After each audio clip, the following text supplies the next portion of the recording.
वो मुझे कोई रिग्रेट नहीं जीटी में जाने की, मुझे बल्कि खुशी है कि मैंने जीटी से आर्टिकल्स किए थे। हमने तो लव मैरिज ही सुना है, लेकिन अब आज जब आपसे बात करें तो लग रहा है कि यार गलत फहमी होगी। आप बताइए असल स्टोरी क्या है शादी की? मेरे ख्याल सबसे ज्यादा वोट्स आपकी थे। नहीं, सबसे ज़्यादा नहीं थे, हमारा से कम थे। अच्छा, जो भी करना चाहता है फॉर्म, उसको लगता है सबसे आसान काम ये है कि मैं बच्चे रखूं और वो काम करवा लूं। बेसिकली आपको सबसे पहले अपनी फैमिली को ऑनबोर्ड करना है कि क्या वो रेडी हैं आपकी इस चीज़ के लिए, क्योंकि अगर आपको फैमिली की तरफ से सपोर्ट नहीं मिलेगी तो अब ये बहुत टाइम टेकिंग काम है। कि हमारे प्रोफेशन का अकाउंटेंट, पाकिस्तान का अकाउंटेंट किस तरह इंडियन अकाउंटेंट से, फिलिपीन के अकाउंटेंट से, मोरक्को के अकाउंटेंट से बेहतर है।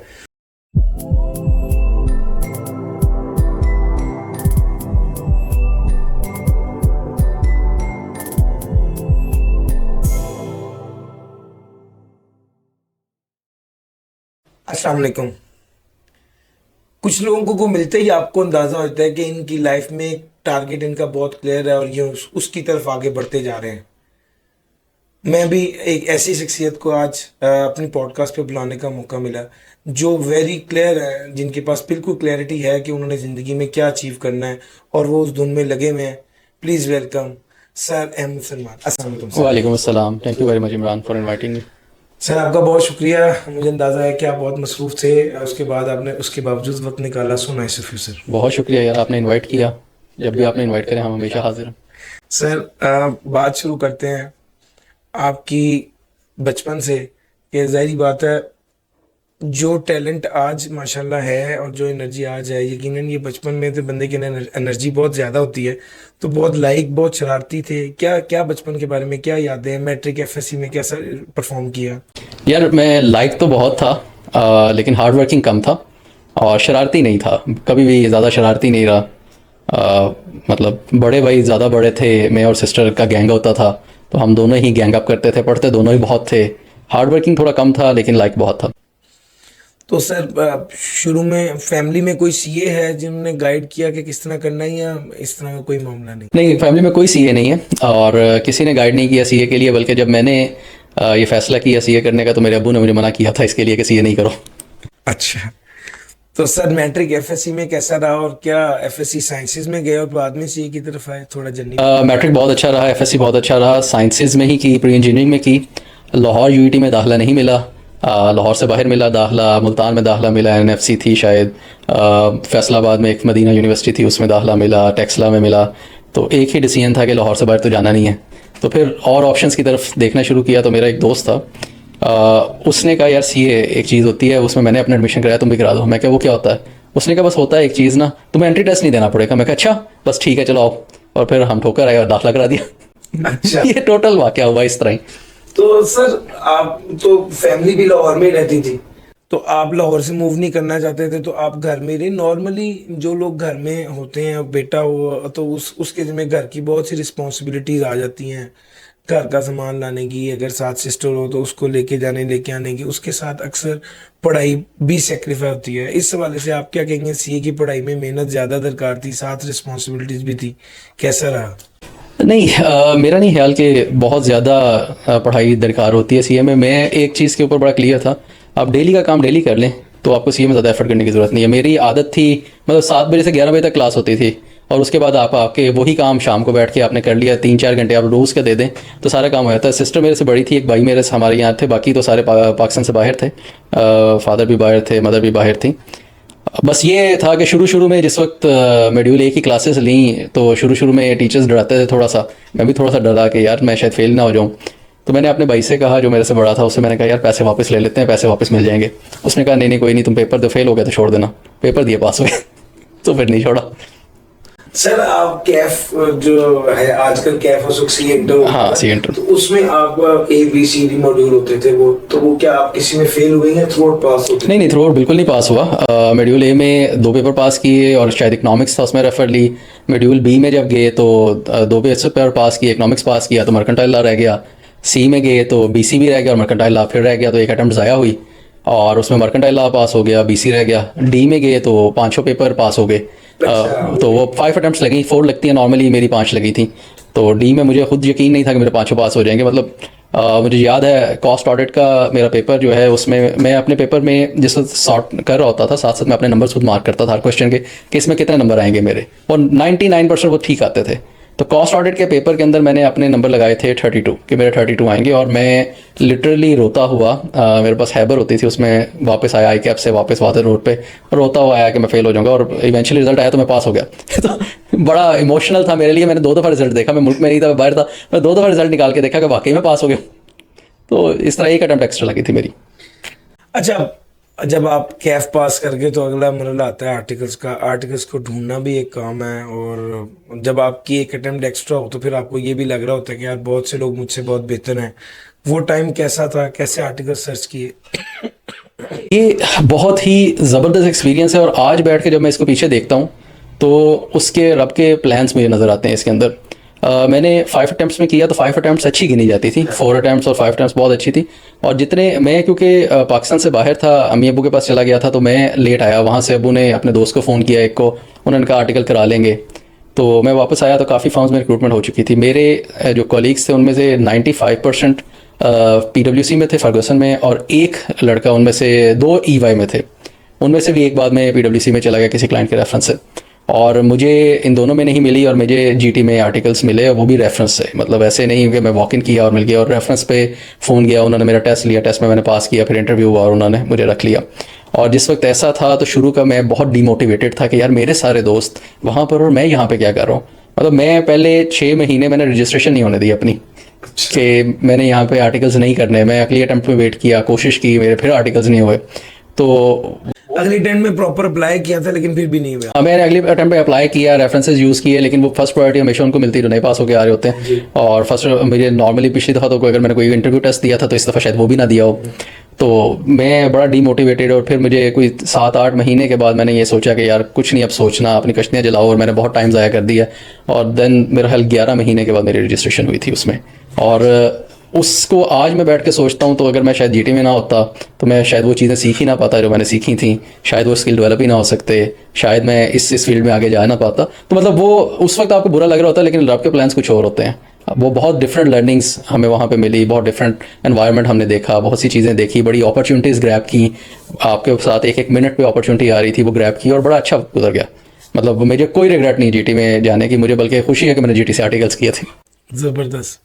अच्छा सर, जब आर्टिकल्स किए तो अब उसके साथ आर्टिकल्स में सर दिक्कत ये भी है ना कि सर लेट सेट्स काफ़ी ज़्यादा हैं, स्टाइपेंड भी बिल्कुल टू द पॉइंट मिल रहा है, घर वाले भी नाराज़ हैं कि टाइम नहीं दे रहे, और उसके अलावा फिर पढ़ाई की अपनी स्ट्रेस है, पेपर भी सर पे होते हैं।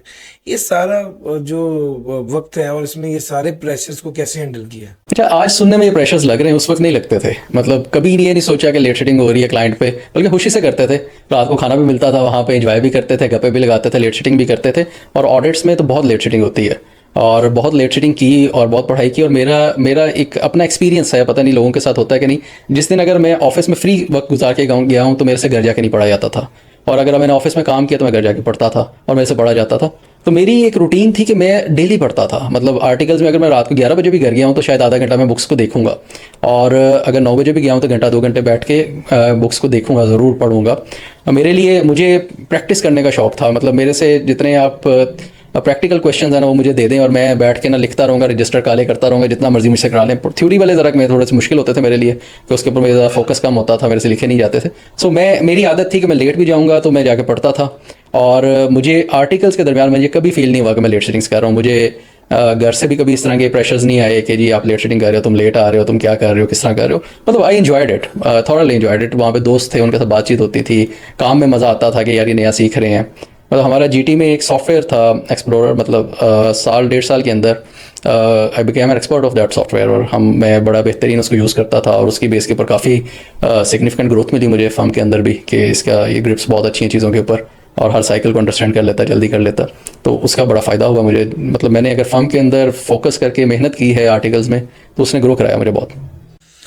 अच्छा सर, असल में साथ साथ जो पेपर आपके जुड़े होते हैं, आपके साथ लोग पढ़ रहे होते हैं, आप लेट सेट करते हैं। उस दौर में तो क्लास छूटती थी तो अजियत उससे ज़्यादा होती थी, उसके साथ चीज़ें मुश्किल होती जाती हैं, और आपकी पढ़ाई जब नहीं हो पाती उस अप टू द मार्क, खास तौर पे पढ़ने वाले बच्चे की, तो उससे काम भी ठीक से नहीं हो पाता। उसको कैसे मैनेज करना चाहिए? देखिए मेरा आर्टिकल्स में जिसमें मेरी क्लासेस चल रही थी और क्लासेस मैं ले रहा था, अब एक साहब से लॉ की और नवीद साहब से शायद मैं पढ़ रहा था रिपोर्टिंग। तो मेरा क्लाइंट था इधर रायवंट में, और डेली वो पिक करते थे, ड्रॉप करते थे, और अक्सर लेट होते थे और अक्सर क्लास छूट जाती थी। तो उसका यही था कि मैं फिर उसके बाद, क्योंकि वहाँ पर तो ऐसा कोई सीन नहीं था कि आपको ऑनलाइन क्लासेस मिल जाएंगी या बाकी सारी, तो दोस्तों के साथ बैठ के लर्निंग करता था, उनके साथ बैठ के उसको रिवाइज करना, उसके सब्जेक्ट को गो थ्रू करना और इस तरह की चीज़ों को लेके चलना। तो उसको मैं करने की कोशिश करता था। और हमारी जो उस वक्त मैं क्लासेस कर रहा था, उसमें जो पेपर्स थे उसमें रेफरल सिस्टम था, या बैड फेलियर भी था, उसमें डी भी चलता था और रेफरल भी चलता था। तो उसमें ज़्यादा एफर्ट देनी पड़ती थी, क्योंकि आपने एक ही दफ़ा में सारे पेपर देने होते थे। तो वो सारे पेपर्स को साथ बराबर बराबर तैयारी कराना और सारी चीज़ों करना हो जाता था, मतलब मैनेज कर लेते थे। क्लासेस बहुत छुट्टी हैं और कभी उसकी टेंशन नहीं ली गई यार इतनी क्लासेस छूट रही हैं, क्लासेस बहुत छुट्टी थी, दोस्तों से उसको कर लेते थे, उसमें हेल्प ले लेते थे। अच्छा, जो लेट सेट है आपने तो उसको कभी मुसीबत समझा ही नहीं, आप असल में उस काम को एंजॉय करने लग गए और उसकी वजह से आपने वो काम को सीख भी लिया और उससे ग्रोथ भी अटेन कर ली। लेकिन इसके साथ जब हम बात करते हैं एग्जाम्स की, तो क्या विद इन आर्टिकल्स क्वालिफाई किया, क्या सीन था, कैसे पेपर देते रहे, कुछ पास हुए कुछ फेल हुए, क्या नहीं, विद इन आर्टिकल क्वालिफाई नहीं किया। आर्टिकल्स के साल बाद क्वालिफाई किया, 2 पेपर रह गए थे। हर अटैम्प्ट में अल्हम्दुलिल्लाह पेपर निकल जाता था, मतलब किसी में 1 निकल गया, किसी में 2 निकल गए, तो 6 पेपर आर्टिकल्स में निकल गए थे। और जिस दिन रिपोर्टिंग का पेपर पास हुआ था वो भी आर्टिकल्स में हुआ था, लगा ऐसा ही था कि सीए पास हो गया तो वही सबसे मुश्किल लगता था। टैक्स एंड ऑडिट 2 पेपर मेरे रहते थे जिससे मेरे आर्टिकल्स कंप्लीट हुए थे, और 2 अटैम्प्ट्स लगे उसके बाद मुझे आर्टिकल्स के बाद उसको क्वालिफाई करने में। अच्छा, आपके जब आर्टिकल्स कंप्लीट हुए, आप क्वालिफाइड नहीं थे, तो आप फर्म में ही रिटेन हो गए या आपने कहीं जॉब सर्च की, इधर उधर जॉब ढूंढी, उसका सिलसिला क्या था? क्योंकि आप एक उस बच्चे के पॉइंट पर आके देखते हैं जबकि आर्टिकल्स कंप्लीट हो गए हैं, क्वालिफाइड भी नहीं है, जॉब भी करनी है, क्या करना है, फर्म को भी देखता है कि वो मुझे बुला रही है, उनका रिस्पॉन्स कैसा है, तो उस पॉइंट पर आइडियल क्या करना चाहिए? अच्छा, मैं क्योंकि मैंने बताया मैंने 8-9 महीने पहले रजिस्ट्रेशन पे ज़ाया किया था, तो आखिरी साल जो मेरा आर्टिकल्स का वो मैंने एज ए सुपरवाइज़र काम किया था फर्म के अंदर। मैं मल्टीपल क्लाइंट्स को डील कर रहा था, और तकरीबन उसमें बहुत से इस तरह ही था, असिस्टेंट मैनेजर का रोल समझ लें वो कर रहा था, प्लानिंग भी बहुत सी चीज़ों की कर रहा था। तो जिस वक्त आर्टिकल्स कंप्लीशन के नज़दीक थे, तो मुझे फर्म से ऑफ़र हुई जॉब की, और मैंने इमीडिएटली उसको ग्रैब कर लिया, और मैंने उसके अलावा कहीं जॉब ढूंढने की कोशिश भी नहीं की कि मैं कहीं और जॉब करूँगा, और मेरे जहन में भी नहीं था। मतलब मैं इस एंगल पे था कि मैं फर्म में ही रहूँगा, फर्म में ही रहता रहूँगा, और कभी सोचा नहीं था उस वक्त कि फर्म में पार्टनर बनना या क्या करना। मतलब you need a job and you get a job, और जो आपका कंफर्ट जोन है उसी में आपको जॉब मिल रही है इमीडिएटली। तो मैंने तो 1 मिनट नहीं लगाया उस जॉब को ग्रैब करने के लिए, और उसी में ही इमीडिएटली मिली, उस पर मेहनत की, उसमें काम किया, 3 साल वहीं पर काम करते रहे। सर आपने, अच्छा अब इसका मतलब है जब आपने 3 साल वहीं पर काम किया, आपने जब आपके 2 पेपर्स रहते, जब आर्टिकल्स कंप्लीट हुए, तो उसके बाद आपने पेपर्स को कितने टाइम में पास किया, और क्या जब पेपर पास हो गया आप उसी फर्म में थे तो उससे क्या आपको एक्सेप्शनल ग्रोथ मिली क्वालिफाई होने के बाद? देखिए मेरा मेरा आइडिया ये है कि जिस वक्त आप फर्म के साथ सिंसियर हैं, फर्म आपके साथ सिंसियर होती है। मुझे कभी कुछ डिमांड नहीं करनी पड़ी, और मुझे बड़ी अच्छी ग्रोथ मिली। मेरे इनिशियल पैकेज भी बहुत अच्छा दिया था उन्होंने, मतलब मार्केट में उस वक्त काफ़ी कम पैकेज थे, मुझे मार्केट से 5,000 एक्स्ट्रा मिला था। मतलब उस वक्त तो ये पैकेज होते थे 45,000 50,000 ये पैकेज थे, और साथ गाड़ी भी दे दी उन्होंने मुझे। और जिस वक्त 3 महीने के बाद उन्होंने मुझे नई गाड़ी ले दी। पेपर मेरे 2 अटैम्प्ट्स फर्दर लगी, क्वालिफाई करने के बाद मुझे मेरा हल 20 to 30% इंक्रीमेंट भी दिया फर्म ने, और कंटिन्यूसली हर साल बड़ा अच्छा डिपार्टमेंट का हम एक पूरा बना के पार्टनर को प्रेजेंट करते थे कि इस डिपार्टमेंट में हमने इस साल के अंदर क्या रेवेन्यूज अर्न किए हैं, क्या ग्रोथ है, क्या परसेंटेज है हमारे प्रॉफिट्स की, और उसकी बेस के ऊपर हमें इंक्रीमेंट मिलते थे। नॉर्मल इंक्रीमेंट नहीं मिलते थे, 5% 10% वाली बात नहीं होती थी, हमें बेहतर इंक्रीमेंट्स मिलते थे बाकी डिपार्टमेंट्स की निस्बत। हम अपना एक पूरी प्रेजेंटेशन देते थे पार्टनर को कि ये हमने इस साल में अचीव किया, और हम बिजनेस डेवलप भी कर रहे होते थे। मतलब ऐसा नहीं था, हम एक टीम के तौर पर काम कर रहे होते थे। डायरेक्टर था, मैं था, 2 मैनेजर्स और थे मेरे साथ, असिस्टेंट मैनेजर्स थे, मैंने पूरी टीम डेवलप कर ली थी, और हम पूरी एक टीम ना पूरी ग्रोथ के ऊपर काम कर रहे थे, बिजनेस डेवलप कर रहे होते थे, क्लाइंट पे अपॉर्चुनिटीज़ को सीज करने की कोशिश करते थे, और उसकी बेस पे हमें ग्रोथ भी मिल रही होती थी। अच्छा, इसी दौरान आपके ने शादी भी कर ली और आपकी शादी भी हो गई, और वो लव मैरिज है, हमने तो लव मैरिज ही सुना है, लेकिन अब देखते अब जब आपसे बात करें तो लग रहा है कि यार गलत फहमी होगी। आप बताइए असल स्टोरी क्या है शादी की? शादी मेरी नवंबर में आर्टिकल्स 2009 में कंप्लीट हुए थे, और जो में 13 फेब को मेरी शादी हुई थी 2010 में, immediately after articles. Love and arrange कह सकते हैं। मतलब मैं और मेरी जो मिसेज़ हैं, हम एक गली हमारी थी 10 घर की, वो बंद गली थी, और हमारा 7 नंबर हाउस था, उनका 4 नंबर हाउस था, और हम एक ही स्कूल में जाते थे, एक ही क्लास में पढ़ते थे, और बड़ी अच्छी हमारी दोस्ती थी, मेरी उसके भाई से बहुत अच्छी दोस्ती थी, उसकी मेरी बहन से बहुत अच्छी दोस्ती थी। और वो एक अच्छा रिलेशन बिल्ड हो गया और फैमिलीज़ ने समझा कि यार ये इनका आपस में अच्छा है तो इनकी ही शादी करनी चाहिए। तो it's a more of A arranged by the parents. अब दोनों के पेरेंट्स ने आपस में बात की और उन दोनों ने एक्सेप्ट किया और वो हो गई शादी। यानी आपने फॉर्मली उस लड़की से जाके बात नहीं की, आपने अपने घर वालों को कहा कि आप रिश्ता लेके जाएं, जैसे एक तरीके का। मेरे घर वालों ने मुझे कहा कि हम चाहते हैं कि हम तुम्हारी उससे शादी कर लें। दे फील के उनको पता था कि ये थोड़ा सा लाइक करता, तो उन्होंने मुझसे खुद कहा कि हम समझते हैं कि वो बेहतर रहेगी तुम्हारी ज़िंदगी में। तो मैंने कहा जिस तरह आप बेहतर समझते हैं आप कर लें। अच्छा, अब अपने मतलब की बात ही तो डन हो गया सर जी। अच्छा, ये तो बात ठीक है। उसके बाद एक सवाल अगला इससे कनेक्टेड ये है कि सर जी, क्या आर्टिकल्स के दौरान शादी कर लेनी चाहिए, यानी आपके आर्टिकल्स हो गए अभी थोड़े से रहते हैं, या आपने आर्टिकल्स कर लिए और क्वालिफाई नहीं हुए, क्या ये वाला पीरियड शादी के लिए सूटेबल है? देखिए, मैं तो इस बात का दाई हूँ कि शादी जल्दी करनी चाहिए। ये बहुत से वेरियस फैक्टर्स पे डिपेंड करता है कि आपने किस वक्त शादी करनी है। आपका फैमिली स्ट्रक्चर पे डिपेंड करता है, आपका फाइनेंशियल स्ट्रक्चर पर डिपेंड करता है। अगर आपकी फैमिली और फाइनेंशियल स्ट्रक्चर आपको अलाउ करते हैं तो आर्टिकल्स में भी कर लेनी चाहिए। लेकिन अगर वहाँ पर मुश्किल होती है तो आर्टिकल्स के बाद थोड़ा सा स्टेबल होकर कर लें। मतलब अगर आपके फॉर एग्जांपल रिस्पॉन्सिबिलिटीज़ पर डिपेंड करता है, आपकी बहनें हैं तो आपने बेसिकली हर बंदे ने अपने सिनारियो के हिसाब से ये डिसीजन लेना। लेकिन मैं पर्सनली फील करता हूँ कि जितनी जल्दी कर ली जाए उतना बेहतर है। आपकी ज़िंदगी में बहुत बेहतर चेंजेस आते हैं, आप बहुत अच्छा महसूस करते हैं और बहुत से स्ट्रेसेस और डिस्कम्फर्ट्स रिमूव हो जाती हैं आपकी लाइफ में से, और डिस्ट्रैक्शंस भी रिमूव हो जाती हैं। 100%। अच्छा सर, आपने 11 माह के बाद रजिस्ट्रेशन कराई अपनी, एक तल्ख तजर्बा तो है। बहुत से बच्चों को एक ऐसी आवाज़ दे दी जाती है कि जी इस अटेंड में तो नहीं, लेकिन अगले अटेंड में तुम्हारा कंफर्म है कि हम बिग 4 में से किसी फर्म में करा देंगे। सवाल ये क्या, और उसका इस वक्त मिसाल के तौर पे अदर देन बिग 4 किसी बेहतर फर्म में हो रहा है, क्या उसे उस फर्म को ज्वाइन कर लेना चाहिए, या वो जो उसको उम्मीद दिलाई जा रही है कि 6 माह ज़ाया कर दो तुम्हारा काम हो जाएगा, वो करना चाहिए? देखिए, मैंने 11 महीने जो लेट हुई है उसमें मैंने आपको पहले एक्सप्लेन किया है कि वो इसी वजह से हुई है कि मैं इसी उम्मीद पे था। जी तो जी। मैं पर्सनली ये फील करता हूँ कि मैंने जिस तरह आपको कहा, मुझे कोई रिग्रेट नहीं है और मैं अल्हम्दुलिल्लाह अल्लाह का बहुत शुक्र है कि मैंने यहाँ से किया। तो मेरा एक ही सबसे है कि जिधर आपको अपॉर्चुनिटी मिलती है आपने ज्वाइन करें। सीखना आपने है, ये आपके अंदर है। फर्म एक अपॉर्चुनिटी देगी, ग्रैब आपने करनी है। वो कहीं पर भी जाएंगे और डिफरेंट अपॉर्चुनिटीज़ हैं, हर फर्म में एक डिफरेंट लर्निंग है।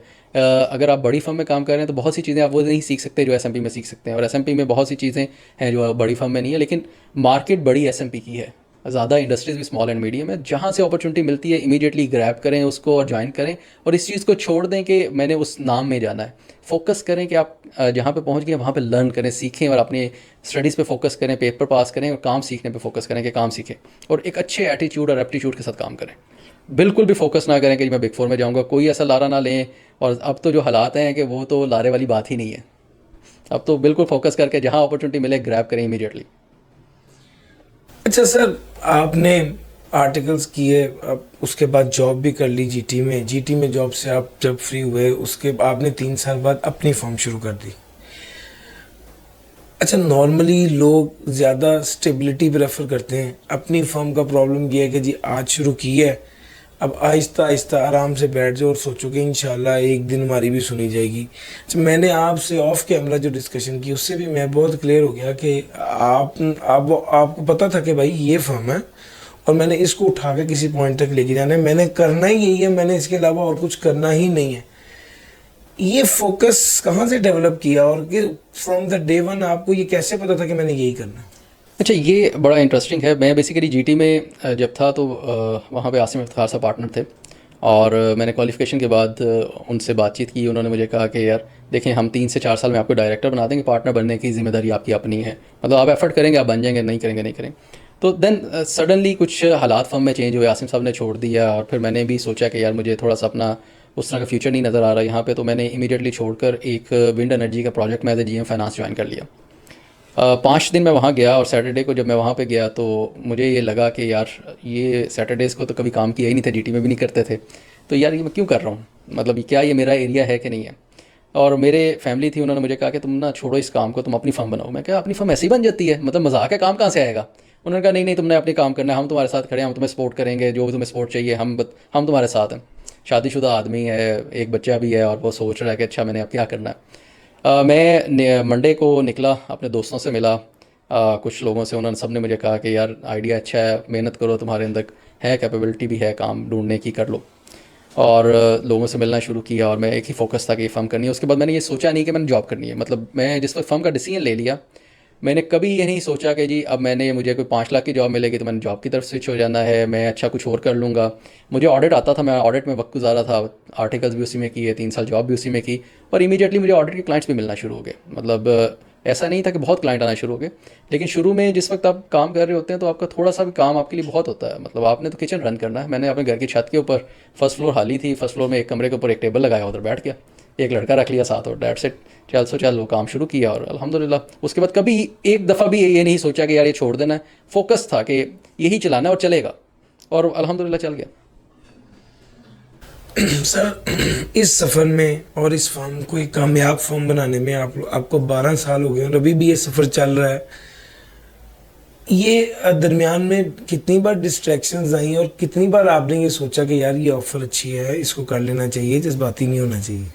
देखिए ऑफ़र्स तो बहुत बहुत अच्छी आई। मतलब शुरू के अंदर जिस वक्त अगर फॉर एग्जांपल मैं महीने का लाख या 1.5 लाख रुपये फॉर्म से निकाल रहा था, तो उस वक्त भी मुझे 10-10 लाख की ऑफ़र्स भी आई।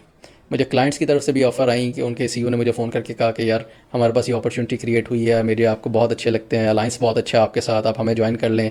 उन्होंने लग्जरियस पैकेज सुनाया मुझे, मैंने कहा नहीं।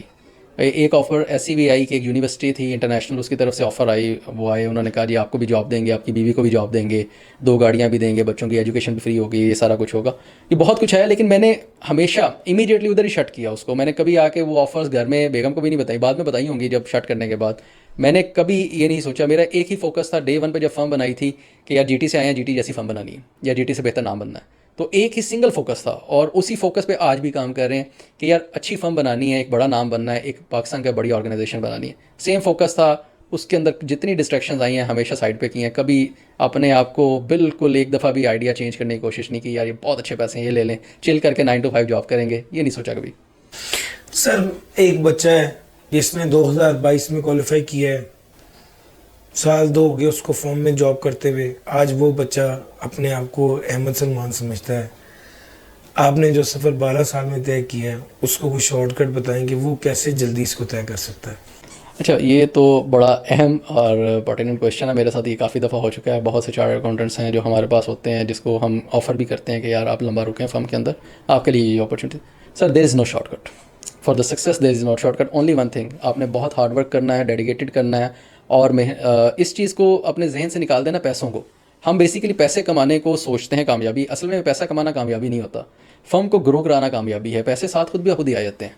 आपको सेटिस्फेक्शन किसी और चीज़ में है। बच्चे मेरे से, हमने अपनी फर्म का सेशन एक किया तो उसमें मेरे से बच्चों ने सवाल किया कि इसका कोई शॉर्टकट है। मैंने उन सबको यही समझाया, मैं कि देखें आज से 7-8-10 साल क्वालिफिकेशन के बाद आप सब सेटल होंगे, आप सबके अपने घर बन चुके होंगे, सबके पास बेहतरीन गाड़ियाँ होंगी, सारे सेटल होंगे।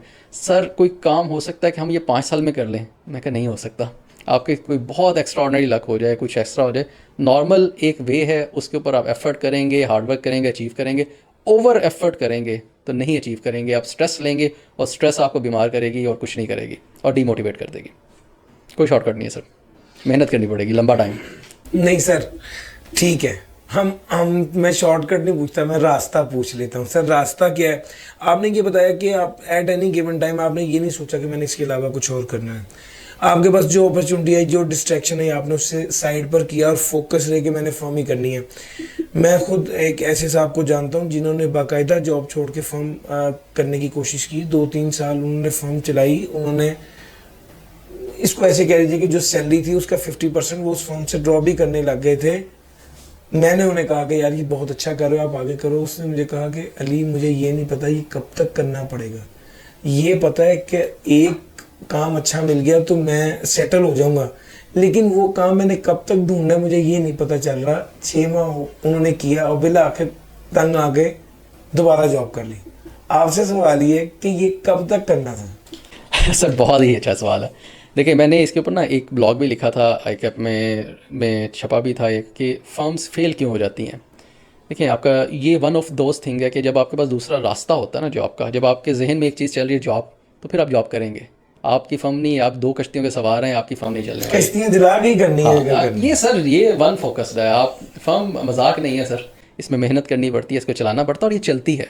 बहुत से लोगों ने मेरे मशवरे के बाद, जिसको मैं ये समझता था कि ये फर्म मटेरियल नहीं है, इनके अंदर वो कैपेसिटीज़ नहीं है, लेकिन माशाल्लाह बहुत अच्छी फर्म्स चला रहे हैं, बड़े अच्छे पैसे अर्न कर रहे हैं, और लेकिन फोकस थे, उन्होंने कहा कि हमने ये करना है और उन्होंने किया, और वो अल्हम्दुलिल्लाह उन्होंने बड़ा अच्छा अचीव किया। सो ये कोई नहीं कहा जा सकता कि 6 महीने साल ऐसे चलेगा, 2 साल चलेगा। जब लोग जॉब में से आते हैं तो उनको एक ना सैलरी की आदत पड़ चुकी होती है, तो वो सैलरी की आदत बेसिकली उससे खर्चे आपके सेटल होते हैं, वो उनको डिस्टर्ब कर रही होती है। और दूसरी चीज़ वो ये करते हैं कि वो सोलो फ्लाइट लेते हैं। सर कई दफ़ा आपको सोलो फ्लाइट की ज़रूरत नहीं होती। एक इंसान एक हद से ज़्यादा काम नहीं कर सकता और एक हद से ज़्यादा अपनी स्पेशलिटीज़ डेवलप नहीं कर सकता। आपको लोग चाहिए, आपको फर्म के अंदर हर अपॉर्चुनिटी ग्रैब करनी है, आपको जो काम मिले वो करना है, लेकिन जो काम मिले वो कैसे करना है। शुरू के महीनों में जब फर्म बनी थी तो मैं सारा दिन बाहर लोगों से मिलता था, शाम को बैठ के काम करता था, और मैंने 2 मैनेजर्स भी हायर कर लिए थे, बहुत अच्छे दोस्त थे मेरे, उनको कम पैकेज पे मैंने हायर कर लिया। वो फिर कहीं जाता था अकेले नहीं जाता था, उनको जाके दिखाता था कि मेरे पास टीम है, मैं अकेला नहीं हूँ, मेरे पास लोग हैं जो काम करते हैं, और जो काम मिला उसको हमने डिलीवर किया और अच्छा डिलीवर किया। होता ये है कि लोग टीम डेवलप नहीं करते, काम मिल जाता है, काम की डिलीवरेंस नहीं होती। आपकी एक दफ़ा डिलीवर ठीक करेंगे तो आगे काम मिलना शुरू होंगे। मेरे पास आज भी वो क्लाइंट है जो 2012 में मेरे साथ थे, आज भी मेरे साथ हैं, क्योंकि उनको एक डिलीवरेंस मिल रही है, उनको बेहतर सर्विसेज मिल रही है, वो आज भी मेरे साथ है। सो फर्म्स के जो फेलियर है या फर्म का ग्रो ना करने में एक बहुत बड़ी रीज़न ये है कि वो टीम पे इन्वेस्ट नहीं कर रहे। आपको टीम पहले बनानी पड़ेगी, काम बाद में लेना पड़ेगा। हमारा मसला ये है कि हम काम उठा लेते हैं, फिर टीम की तरफ जाते हैं, फिर टीम बनती नहीं है और काम डिलीवर नहीं होता। सो उसकी वजह से कंप्रोमाइज़ हो जाता है, उसकी वजह से शायद हम कामयाब नहीं हो पाते। टीम पहले बनाएं, काम मिले, काम को अच्छा डिलीवर करें, आपको बहुत जल्दी आप ऊपर जाएंगे। अच्छा, हम टीम बना लेते हैं। टीम सर जी, जिस आपके दफ्तर में काम नहीं है, आप टीम बना के दूसरे बंदे को पास बैठा लेंगे, वो 4 दिन बाद असेस कर लेगा कि भाई ये तो खुद स्ट्रगल कर रहा है, मैं इसके पास बैठ के मैं इसका कितनी देर इसके साथ बैठूंगा या मैं क्या करूंगा। अल्टीमेटली प्रॉब्लम यहाँ पर आती है कि हम फर्म बना कर ग्रो करवाना चाह रहे हैं, हम अपनी पूरी कोशिश कर रहे हैं, हम नेटवर्किंग डेवलप कर रहे हैं, हम अपने पुराने जो कभी ज़िंदगी में एक बार भी जिसने सलाम किया तो उसको भी फ़ोन कर करके कह देंगे सर मैंने अपनी फ़ोन बना ली है, इंशाल्लाह आप आए ना कभी। वो सारा कुछ कर रहे हैं, नेटवर्किंग बना डेवलप कर रहे हैं, बट काम मिलने तक वो बंदा जिसको हमने अपने साथ कनेक्ट किया वो भी बाज़ औक़ात नहीं कनेक्टेड रहता। ये भी एक चैलेंज है सर इसमें ना 3 मेजर सेक्टर्स हैं। आप जब किसी वक्त अपनी फर्म बनाने के बाद आप काम लेने की कोशिश कर रहे होते हैं तो आप उनको लोगों को 3 एरियाज़ में डिवाइड कर देते हैं। एक आपका क्लोज सर्किट है, जिसको आपको कहने की ज़रूरत नहीं है, वो आपसे ज़्यादा कोशिश कर रहा है आपको काम लेके देने के लिए अपनी ऑर्गेनाइजेशन में। एक आपके दोस्त हैं जिनको आप कहेंगे और वो आपको काम लेके देंगे, और तीसरे वो लोग हैं जिनको आपने किसी ना किसी रेफरेंस से मिलना है और उनसे अपनी प्रोफाइल शेयर करनी है और उनसे आपने रिक्वेस्ट करना है, और उनके पास अगर काम होगा तो वो आपको काम देंगे। हमारी कई दफ़ा एफर्ट्स जो है ना, हम गलत साइड पे लगा रहे होते हैं। आप अपने क्लोज सर्कल पे ज़्यादा एफर्ट लगा रहे होते हैं जहाँ पे लगाने की ज़रूरत ही नहीं है, और आप उन सर्कल के ऊपर एफर्ट्स लगा रहे होते हैं जहाँ पे काम नहीं है। काम वहीं से मिलना है जहाँ पर काम है। ये आपने असेस करना है किस ऑर्गेनाइजेशन में क्या अपॉर्चुनिटी है। आपकी उस ऑर्गेनाइजेशन में टैक्स की अपॉर्चुनिटी और आप जाके ऑडिट की बातें करके आ गए तो आपको काम नहीं मिलेगा। ये आपने उस मीटिंग में बैठ के असेस करना है कि उस बंदे को चाहिए क्या, और अगर नहीं असेस हो रहा तो आपने उसको हर वो चीज़ बता के आनी है कि मैं ये सर्विस देता हूँ, ये सर्विस देता हूँ, और वहाँ पर कहीं ना कहीं उस बंदे को क्लिक करेगा कि हाँ ये वाला काम मेरे पास है। तो बेसिकली मकसद प्रॉब्लम ये होती है कि लोग गलत एंगल के ऊपर अपनी एडवर्टाइजमेंट कर रहे होते हैं और गलत सर्विसेज को एडवर्टाइज कर रहे होते हैं गलत जगह पे जाके। तो सही जगह पे सही सर्विसेज एडवर्टाइज करें तो काम मिलना शुरू हो जाता है। दूसरा, वो जो लोग आप शुरू में आपके पास आएंगे भी वही लोग जो आपको ज्वाइन करेंगे, जो कि मार्केट में जिनको बहुत अच्छी जॉब अपॉर्चुनिटीज़ नहीं मिल रही होंगी, या आपके जानने वाले होंगे, या आपके इमीडिएटली जूनियर होंगे जो पेपर्स पास करने के लिए उनको पार्किंग जॉब चाहिए होगी, या इस तरह की चीज़ है, तो वो आपके साथ रहेंगे। मेरे साथ मतलब शुरू में अगर पहले महीनों की मैं बात करूं तो नवंबर में मैंने फर्म रजिस्टर कराई थी 2012 में, और जून 2013 तक मैंने 12 लाख का काम किया था। और ये 10-12 लाख बहुत पैसे थे मेरे लिए। मतलब 7-8 महीने में मेरे पास 5-6 ACCA लड़के मैंने रखे हुए थे और मैंने 12 लाख का काम किया। और 12 लाख रुपया कमाने के लिए आपको पूरा महीना काम करने की ज़रूरत नहीं होती। 7-8 महीने आपने 2-3 दिन काम करना होता, 50,000 का लाख रुपये मिल जाता है। तो हम सारे बैठ के सुबह से लेकर शाम तक ताश भी खेलते थे, रंग भी खेलते थे, एक बड़ी अच्छी दोस्ती डेवलप कर ली थी हमने आपस में, एक बॉन्ड बन गया था, खानों पर भी इकट्ठे जाते थे, सारा कुछ करते थे, तो वो एक बॉन्ड भी डेवलप हो जाता है। लोग आपके साथ उस बॉन्ड की वजह से भी स्ट्रिक्ट कर जाते हैं कि यार हम इधर रहें। फिर आपने ये भी देखना होता है कि मार्केट में उस बंदे के लिए अपॉर्चुनिटीज़ क्या हैं। जो बंदा मार्केट में है आपने उसको भी तो सेटिस्फाइड रखना है ना, जिसमें मार्केट में अपॉर्चुनिटी मिलने के चांसेस हैं। तो आपने उस एंगल से भी उस बंदे की नीड्स को असेस करके उन नीड्स को फुलफिल करते रहना ताकि वो बंदा आपको छोड़ के ना जाए। तो ये एक मल्टी लेयर्ड है बेसिकली। फर्म हो या कोई बिजनेस हो, सबसे बड़ा फोकस HR ही है कि आपने अपनी HR स्किल्स कितने अच्छे किए हैं, लोगों को कितने अच्छा आप रिटेन करने की रख सकते हैं, आप उनको कितना मोटिवेट रखते हैं, आप उनके साथ रिलेशन बिल्ड कैसे करते हैं। रिलेशन के साथ अच्छा रिलेशन बिल्ड करते हैं लोग, फिर भी नहीं जाते आपके साथ, कम पैसों में भी रुक जाएंगे, यार मैं इसको नहीं छोड़ सकता, तो ये सारी चीज़ें हैं जो कि एक अच्छी सक्सेसफुल फर्म या और अच्छा सोर्स ट्रेन करने के लिए ज़रूरी है।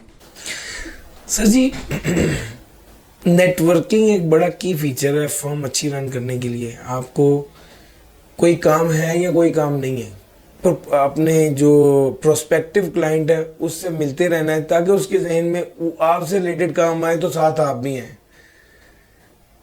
किस तरह के लोगों के साथ कॉन्टिन्यूस राब्ते में रहना चाहिए?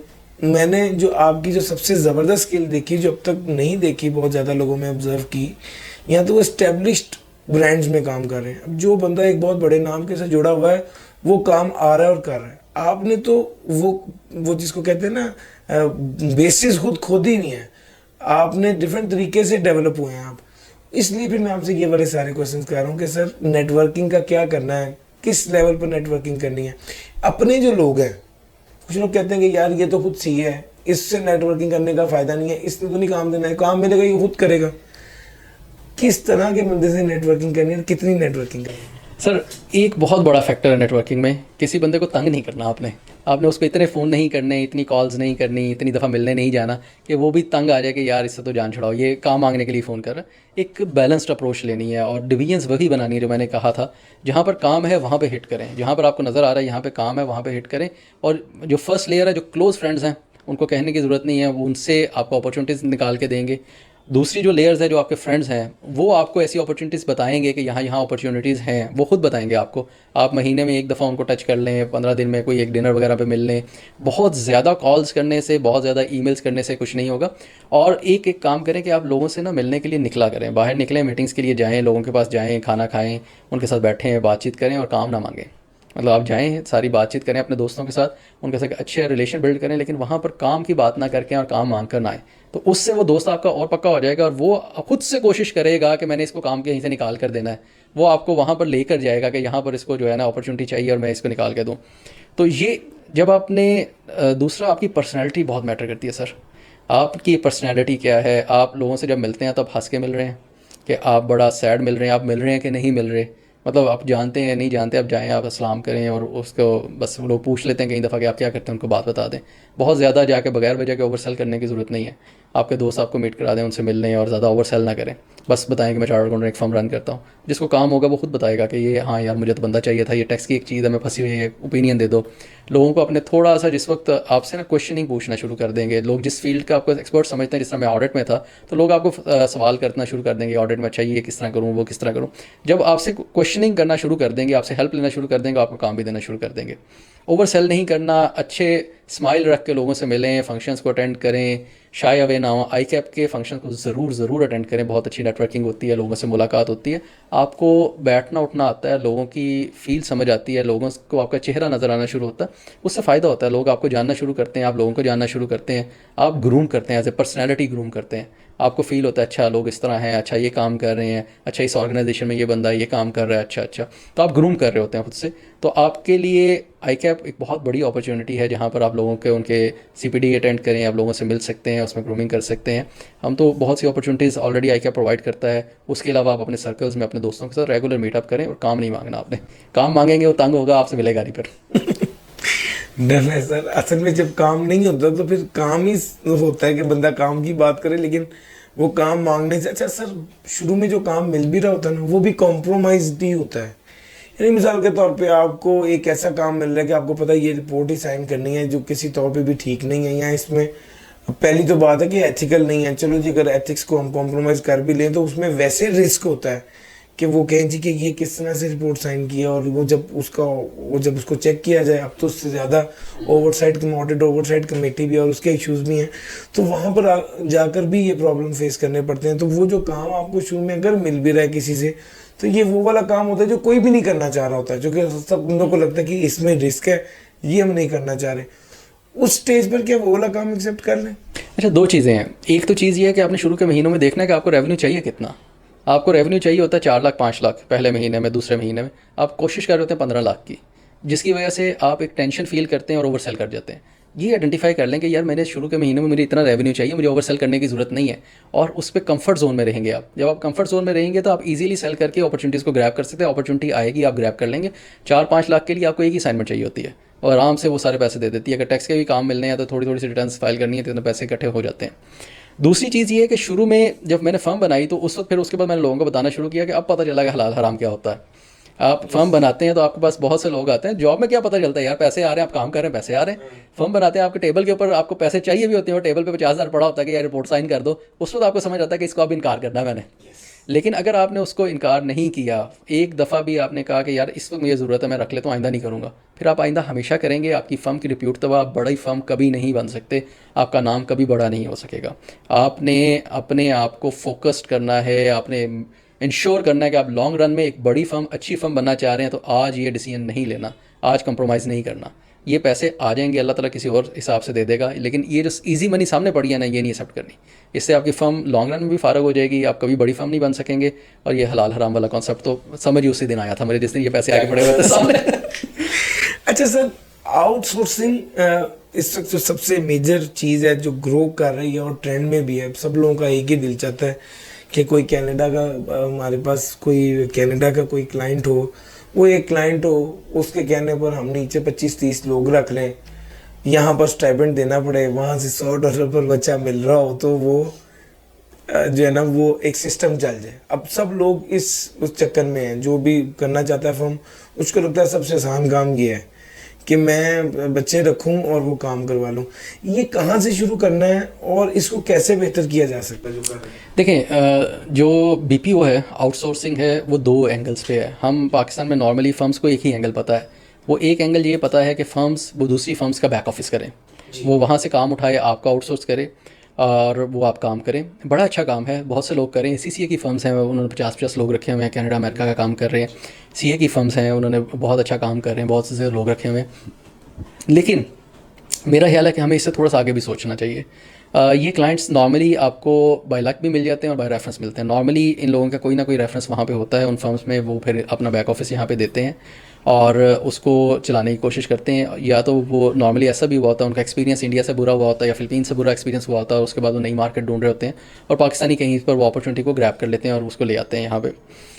इसके अंदर उनको फ़ायदा ये होता है कि उनकी फ़ीसेस $60,000 $70,000 होती हैं और हमें वो पे कर रहे होते हैं 20% ऑफ द फ़ी और $14 पर आवर, $12 पर आवर के हिसाब से, पर पर्सन के हिसाब से पैसे आ रहे होते हैं, जो कि हमारे लिए बड़ी हैंडसम अमाउंट होती है और उनके लिए भी वो बड़ी अच्छी बचत होती है और वो काम मिल रहा होता है।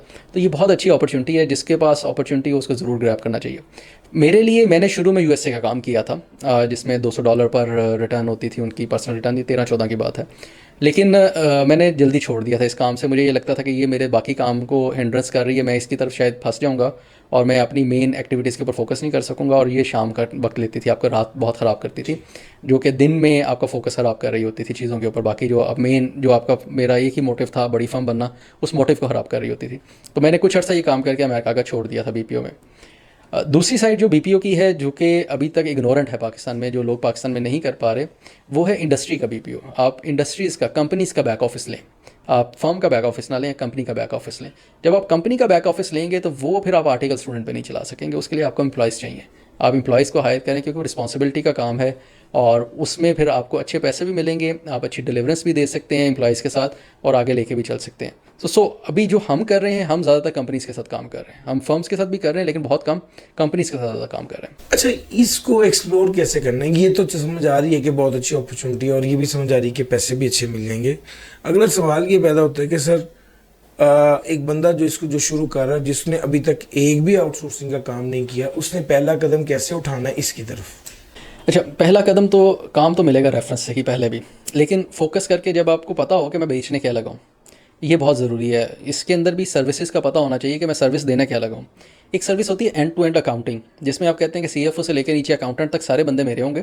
हम बोर्ड पैक भी बनाएंगे, हम एनुअल ऑडिट भी कराएंगे, हम इंटरनल ऑडिट भी करवाएंगे, हम सब कुछ करवा के देंगे। तो अगर आपको पता ही नहीं है कि ये क्या होता है तो फिर आप उसको बेच नहीं सकते। मिलेगा काम रेफरेंस से ही। और इनिशियली मिडल ईस्ट मार्केट इसलिए कि वहाँ पर वीज़ाज़ के इश्यूज़ बन रहे हैं for accounting sector specifically. Visas जो है वो बंद हो रहे हैं फॉरेनर्स के लिए, तो उनको अपने पास वीज़ाज़ का इशू आ रहा है, तो उनको रिसोर्सेज चाहिए और चीप रिसोर्स उनको इस तरह मिल जाता है। सो आपने अपने रेफरेंस को जाके ये चीज़ बतानी है और उसको सेल करने की कोशिश करनी है और वो सेल हो जाएगी मिडल ईस्ट मार्केट में, क्योंकि एक ग्रोइंग ट्रेंड है आउटसोर्सिंग का, बीपीओ का। दूसरा जो सबसे बड़ा टारगेट है, जो कि हमें मसला आता है एज ए पाकिस्तानी, पाकिस्तान का एक इमेज थोड़ा सा इसके बीपीओ के एंड से बना नहीं हुआ। बीपीओ का लफ्ज़ आते ही लोगों के जहन में इंडिया आता है, थाईलैंड आता है, फिलीपींस आता है कि यार ये मार्केट्स हैं जहाँ पर बीपीओ होता है। इंडिया में 2-2 हज़ार बंदे की फर्म है, 3 हज़ार बंदे की फर्म है जो बीपीओ सर्विसेज दे रहे हैं। हमारा क्यों नहीं इमेज बना? क्योंकि हमारा अनफॉर्चुनेटली हर दूसरे दिन ये खबर आई थी आज इंटरनेट बंद है इस मुल्क में, आज पूरे मुल्क की लाइट चली गई है, आज धरना हो गया, आज हंगामा हो गया। दुनिया का तो काम नहीं बंद हुआ, उन्होंने तो काम चाहिए। आपको एक बड़ा स्ट्रॉन्ग इंफ्रास्ट्रक्चर चाहिए। अगर आप बीपीओ जा रहे हैं तो इन सारी चीज़ों के क्वेश्चन आपको आएंगे। लोग एक्सपेक्ट नहीं करते कि पाकिस्तानी फर्म आके बिड कर देगी, पाकिस्तानी फर्म बिड करेगी और हम उनको काम देंगे। वो अब जब कि हम बात करते हैं ना, इवन पाकिस्तानियों से बात कर रहे होते हैं और हमें काम विन किया होता हमने, तो कहते हैं आप कहाँ से हैं? मैं कहता हूँ लाहौर से। तो कहते नहीं नहीं, वो तो लाहौर के आपका घर होगा ना, आप हैं कहाँ से? दुबई से में से आए हैं आप? मैं कहा हाँ जी दुबई से आया हूँ। दे डोंट एक्सपेक्ट कि आप पाकिस्तान से आके ये काम बिड कर सकते हैं, ले सकते हैं। इंफ्रास्ट्रक्चर के ऊपर बहुत इन्वेस्ट करना पड़ता है। हम बहुत ज़्यादा हमने इन्वेस्ट किया हुआ है अपने आईटी सर्वर्स के ऊपर, अपने इंटरनेट के ऊपर। हमारा इंटरनेट के ऊपर बहुत ज़्यादा फोकस है, स्पीड के ऊपर। कभी मिनट के मीटिंग के अंदर हमारा स्पीड डिले नहीं होती, कभी लाइन अड़ती नहीं है हमारी, कभी लाइट चली जाए तो हमारा रुक कर फिर नहीं चलता, डिस्कनेक्शन नहीं होता। फिर बैकअप्स के ऊपर बहुत फोकस है, यूपीएस बहुत पावर लगाए हुए हैं, जनरेटर बहुत बड़ा रखा हुआ है, सोलर लगाया हुआ है कि अगर कोई भी मसला आ जाए तो हमारी ये इंफ्रास्ट्रक्चर ख़त्म ना। और वो जो कंपनीज आपको काम देती हैं वो साल में 2 दफ़ा विजिट भी करती हैं, आपके पास आती भी हैं। तो वो 2-3 विजिट्स उनके भी होते हैं। वो आके देखते हैं कि यार इनके पास बीसीपी है, एचआर पॉलिसीज़ हैं, सिक्योरिटी पॉलिसीज़ हैं, ये सारी चीज़ें हैं, ये एचएसएससी पॉलिसीज़ को फॉलो कर रहे हैं, फायर एक्सटिंग्विशर्स हैं, एग्जिट रूट्स हैं। मतलब ये सारी चीज़ें आपको करनी पड़ेंगी। इंटरनेशनल काम करना है तो उनके बराबर आगे करना पड़ेगा। सर अगर आप इंटरनेशनल पैसे ले रहे हैं तो करें हाँ हाँ सर, पैसे बहुत अच्छे हैं और ज़रूर करना चाहिए। हर एक को फोकस करके करना चाहिए। आप दो इस चीज़ को छोड़ देंगे पैसे क्या आ रहे हैं, आप ये सिर्फ 2 चीज़ों को अपने जहन में फोकस रखें कि यार आप पाकिस्तान में एम्प्लॉयमेंट जनरेट करेंगे और पाकिस्तान के अंदर डॉलर्स आएंगे। It's your part two play. ये बात तो ठीक है कि पाकिस्तान में क्या कर रहा है, हमने क्या करना है, हमारा क्या काम है एज ए प्रोफेशनल, हम क्या कंट्रीब्यूट कर सकते हैं इस इकॉनमी में, इस सोसाइटी के साथ। ये हमारा कंट्रीब्यूशन है इस सोसाइटी के साथ, ये हमें करना चाहिए, ज़रूर करना चाहिए। नहीं सर, मेरा ख्याल है बड़ी बिजनेस इंटेंसिव गुफ्तगू आपके साथ हो रही है, तो चाह रहे हैं कि थोड़ा सॉफ्टर साइड पर आ जाएं। सर आपको साइकिलिंग का कोई इवेंट हो उसमें भी देख लेते हैं, आप साइकिल चला रहे होते हैं, फिर कभी गोल्फ की बात हो तो उसमें भी देख लेते हैं। काफ़ी स्पोर्ट्स का शौक है सर आपको। सर एक अच्छी ज़िंदगी जो है ना, उसके लिए ज़रूरी है कि आप काम के साथ कोई और एक्टिविटी ज़रूर करें। मतलब मैं साइकिलिंग भी करता हूँ, हैवी बाइक भी रखी हुई है, जब दिल किया वो भी चला लेता हूँ, स्विमिंग भी करता हूँ, जिम भी जाता हूँ, गोल्फ भी खेलता हूँ। रोज़ की कोई ना कोई एक एक्टिविटी मैं ज़रूर करना चाहता हूँ। अगर कुछ ना कर सकूँ तो मैं वॉक पे निकल जाता हूँ। उससे 2 काम होते हैं, एक तो आप काम ज़्यादा करते हैं, एक्सटेंसिव काम करते हैं तो आप थकते हैं, आपको स्ट्रेस आता है। उस स्ट्रेस को रिलीज़ करना बहुत ज़रूरी है, अपने आप को फ्रेशन अप करना, और आप इतना अच्छा महसूस करते हैं। मतलब मेरी रूटीन ये है, मैं शाम को तो टाइम नहीं मिलता कभी, मेरा रूटीन ये है, मैं सुबह बच्चों को, मेरे बच्चे गुलबर्ग में पढ़ते हैं तो मैं उनको गुलबर्ग छोड़ता हूँ, वहाँ से मैं रॉयल पाम चला जाता हूँ और वहाँ पर या तो गोल्फ खेलूँगा 7:30 बजे से लेकर 9 बजे तक। गोल्फ नहीं खेलूँगा तो जिम करूँगा और स्विमिंग करूँगा, तो उसके बाद नहाऊँगा, वहीं से रेडी होऊंगा और वहाँ से रेडी होकर सीधा ऑफिस चला जाऊँगा, नाश्ता ऑफिस जाके करूँगा या वहाँ पे करके जाऊँगा। ये मेरी रूटीन है। इससे मैं एक अच्छा महसूस करता हूँ, लाइट महसूस करता हूँ, रिलैक्स महसूस करता हूँ। मतलब आपकी ज़िंदगी में आप भी देखेंगे जब आप थोड़ी एक्सरसाइज कर रहे होते हैं तो आप अच्छा, वैसे खुद ही अच्छा महसूस कर रहे होते हैं, लाइट सा महसूस कर रहे होते हैं, टेंशन फ्री महसूस कर रहे होते हैं, तो जो काम की स्ट्रेस है वो भी रिलीज़ हो जाती है। तो ये बहुत ज़रूरी है सर। मैं तो हर बंदे को कहता हूँ कि ज़रूर, मैंने ज़बरदस्ती अपनी बेगम को भी लगाया हुआ योगा के ऊपर कि भैया कोई ना कोई एक्टिविटी करनी है। मेरा बेटा फुटबॉल क्लब को मैं कराया हुआ, वो फुटबॉल करता है, स्विमिंग करता है, बेटियाँ दोनों स्विमिंग पे डाली हुई हैं, सबको मैंने लगाया हुआ है। मैंने अम्मी को भी ज़बरदस्ती वॉक पे भेजा होता है कि वॉक करें, चलें, अबू भी वॉक पे जाते हैं। पूरे घर को मैंने इस पूरे एक सर्कल पर लगाया हुआ है कि यार ये बहुत ज़रूरी है। जितनी ज़िंदगी है हेल्दी गुजरनी चाहिए, रिलैक्स गुजरनी चाहिए। अच्छा सर, मैंने एक चीज़ और बड़ी कीनली ऑब्जर्व की है कि आपकी कम्युनिकेशन बहुत अच्छी होनी चाहिए अगर आप एक ख़ास लेवल से ऊपर एक्सेल करते हैं। ख़ास तौर पे जब आप आई कैप के लीडरशिप रोल में आते हैं, एनआरसी के इलेक्शन भी आपने लड़े और वो फिर जीते भी। मेरा ख्याल है सबसे ज़्यादा वोट्स आपके ही थे। नहीं, सबसे ज़्यादा नहीं थे, हमारा से कम थे। अच्छा, सेकेंड लाहौर में सेकेंड थे।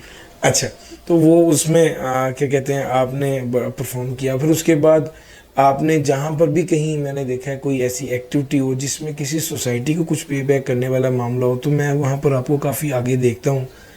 आप वहाँ पर जाते हैं, की नोट्स भी आपके होते हैं, बातचीत भी करते हैं। कम्युनिकेशन कितनी इंपॉर्टेंट है खास लेवल के बाद ग्रोथ की? सर खास लेवल में नहीं, हर लेवल पे इंपॉर्टेंट है। पाकिस्तान और ये एज ए होल हमारी पूरी, अगर मैं अकाउंटिंग फर्टर्निटी की बात करूँ, हमारी पूरी अकाउंटिंग फर्टर्निटी का एक मसला है। और जब आप इंटरनेशनल काम कर रहे होते हैं ये मसला खुल के बाहर आ जाता है कि आपकी कम्युनिकेशन बहुत वीक है। वो बहुत ईमेल्स के ऊपर कम्युनिकेट करते हैं और हमारे लोग ईमेल करते हुए डर रहे होते हैं कि यार इसका मैं क्या जवाब दूँ, किस तरह जवाब दूँ। और वो बड़ी ब्लंट गुफ्तगू करते हैं, उनमें ऐसा नहीं होता कि पहला पैराग्राफ नरम लिखेंगे, फिर वो बात करेंगे, फिर एंड पे थैंकिंग यू इन एंटिसिपेशन लिख के बेस्ट रिगार्ड्स और काइंड रिगार्ड्स लिख के भेजेंगे। नहीं, टू द पॉइंट एक लाइन लिखेंगे, वो आपने उसके ऊपर एक्ट करना है या रिएक्ट करना है, जो भी आपने जवाब देना है। तो हमारी एक पूरी फैटर्निटी का एक मसला है ईमेल कम्युनिकेशन और दूसरी कम्युनिकेशन भी, पूरी ओवरऑल जो एक कल्चरल इशू मुझे लगता है कि हमारे साथ पूरी सोसाइटी में कम्युनिकेशन का है, लैक करते हैं, हमें बात को बताना नहीं आता, उसको करना नहीं आता, शायद ये मसला है। कम्युनिकेशन बहुत इंपॉर्टेंट है सर, बहुत ज़्यादा इंपॉर्टेंट। आई कैप इसके लिए टोस्ट मास्टर क्लब्स भी हैं, उसके अंदर भी बातचीत बताई जाती है, किस तरह आपको टॉपिक मिले एट द स्पॉट आपने उसके ऊपर कैसे बात करनी है। किसी भी रोल में, नए रोल में जाने के लिए या लीडरशिप रोल में जाने के लिए कम्युनिकेशन नहीं है तो आप शायद पहुंच नहीं पाएंगे, आप अपने आप को एक्सप्लेन नहीं कर सकेंगे तो पहुंचेंगे कैसे। और फिर मैंने जैसे पहले कहा, लीडरशिप रोल में तो सारा एचआर का काम है, मतलब आपका आधा दिन तो एचआर इश्यूज़ की मैनेजमेंट में गुजरेगा। आप 400 बंदे की टीम चला रहे हैं और हर वक्त कुछ ना कुछ चल रहा है, और बीपीओ में तो स्पेसिफिकली एचआर इश्यूज़ बहुत ज़्यादा आते हैं, लोग बहुत ज़्यादा क्विट कर रहे होते हैं, बाहर जा रहे होते हैं, बाहर से ऑफर्स आ रही होती हैं, बड़ा शॉर्ट टर्म लोग रुकना चाह रहे होते हैं। तो ये सारे उनको मोटिवेट रखना, ऑफशोर टीम बैठी है उसके साथ काम कर रहे हैं, डीमोटिवेट होते हैं, उन सारों को उठा के रखना, उनके मसाइल को हल करना, उनको अच्छी बात बताना, उनके स्ट्रेस को रिलीज़ करना, उनके लिए एफर्ट करना, ये तो सारा कम्युनिकेशन की गेम है सर। अगर आपकी अच्छी कम्युनिकेशन नहीं है तो आप शायद टीम को मैनेज ही नहीं कर पाएंगे, चला ही नहीं पाएंगे। क्योंकि अगर आप लीडर्स के रोल्स के टाइमिंग निकालें तो मेनली टाइम उनका एचआर मैनेजमेंट में गुजर रहा होगा, टीम को कैसे लेके चलना है, ये बहुत इंपॉर्टेंट है। कम्युनिकेशन के बगैर सर कुछ नहीं है।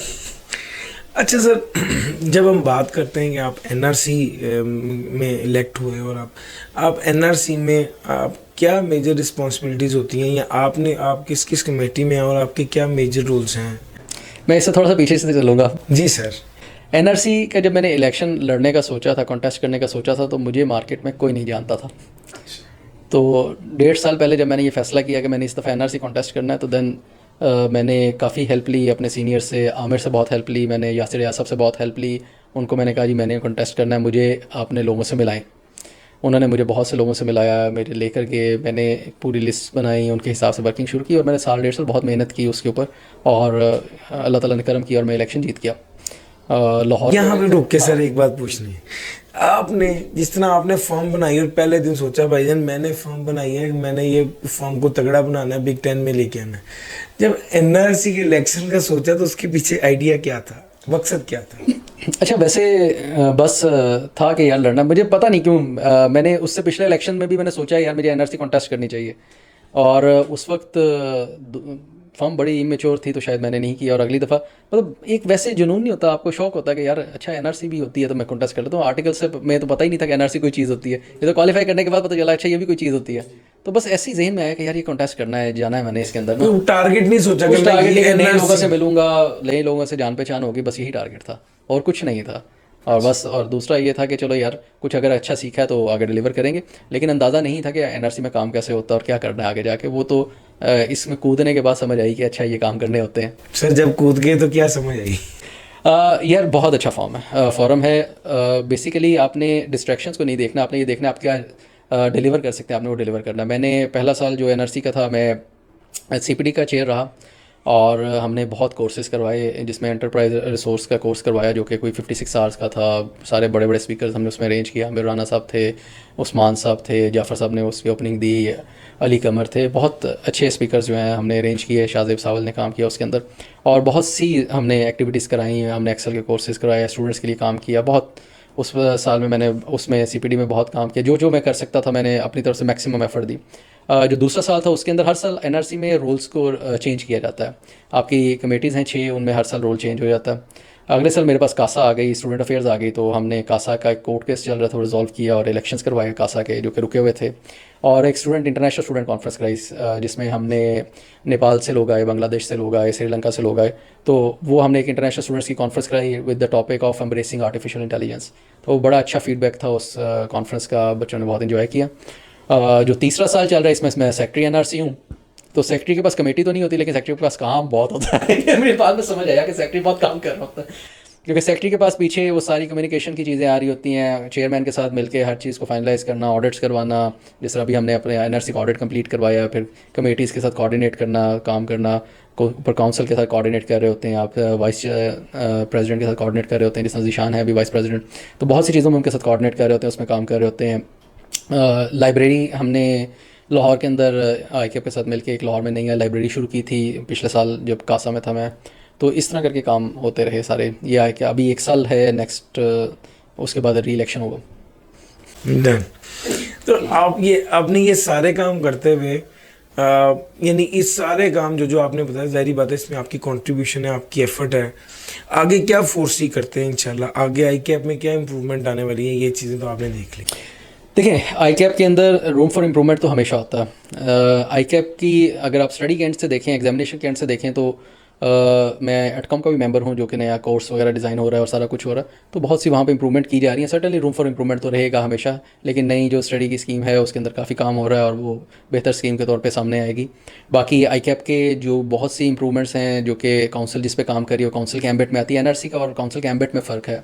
हमारे पास जो हमारा एम्बिट होता है वो CPDs एक्टिविटीज़ के लिए होता है, प्रोफेशनल ग्रूमिंग एक्टिविटीज़ के लिए होता है। लाइब्रेरीज़ हमारे पास आती हैं, हम लाइब्रेरीज़ पे काम करते हैं, स्टूडेंट्स अफेयर्स पे काम कर रहे होते हैं, कासा के साथ हम मिलकर काम कर रहे होते हैं जो स्टूडेंट्स की अफेयर कमेटी है, और उसके अलावा मेंबर्स कोऑर्डिनेशन के ऊपर काम कर रहे होते हैं हम। तो ये बेसिकली वो एरियाज़ हैं जिसके अंदर हमारी NRC ज़्यादा काम कर रही होती है। फैमिली गेट टुगेदर्स के ऊपर काम कर रहे होते हैं, मेंबर्स की कोऑर्डिनेशन बेहतर करनी है, मेंबर्स के जो इश्यूज़ हैं उनको काउंसिल तक लेके जाना। कुछ चीज़ें हैं जो कि आप समझते हैं इंप्रूवमेंट के चीज़ें, इनको काउंसिल तक लेके जाना चाहिए, उसमें और कोर्सेज़ को डिज़ाइन करना काउंसिल के साथ मिलके।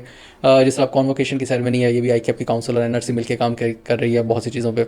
कॉन्फ्रेंसेस हम कर रहे होते हैं, जिस तरह स्टूडेंट्स की कॉन्फ्रेंस हमने की है एम्ब्रेसिंग आर्टिफिशियल इंटेलिजेंस पे। इसी तरह अभी फिर हम स्टूडेंट कॉन्फ्रेंस के ऊपर काम कर रहे हैं। तो ये बेसिकली NRC का एक डिफाइंड रोल है, वो अपने रोल में काम करती है। काउंसिल का एक डिफाइंड रोल है, वो अपने रोल में काम कर रहा था। जो मेन डिसीजंस हैं, जो मेन इंप्रूवमेंट की चीज़ें हैं जो हायर लेवल पे हो रही होती हैं, वो काउंसिल के एम्बिट में आती हैं और वही उस पर काम कर रहे होते हैं। NRC उसके अंदर अपनी डायरेक्टिव्स, अपनी बहुत सी चीज़ें, अपनी रिकमेंडेशंस, सजेशंस शेयर करती हैं, उनके साथ हम रिटर्न में भी दे रहे होते हैं।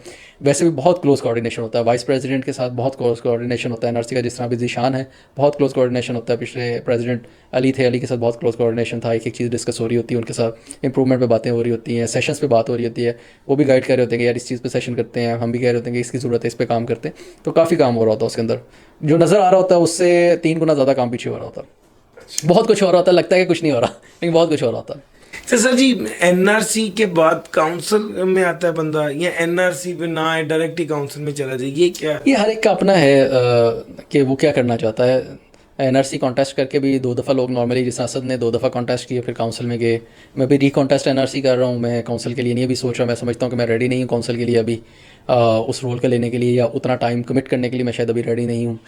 तो ये हर एक के अपने ऊपर है कि कोई भी कॉन्टेस्ट तो कोई भी कर सकता है। उसने अपने आप को जज करना है कि मेरे अंदर क्या रोल प्ले करने की कैपेसिटी है, मैं क्या काउंसिल के लिए रेडी हो गया हूँ, मुझे काउंसिल के अंदर जाना चाहिए, मैं इन इंप्रूवमेंट्स पे काम करना चाहता हूँ, मेरा यही एजेंडा है।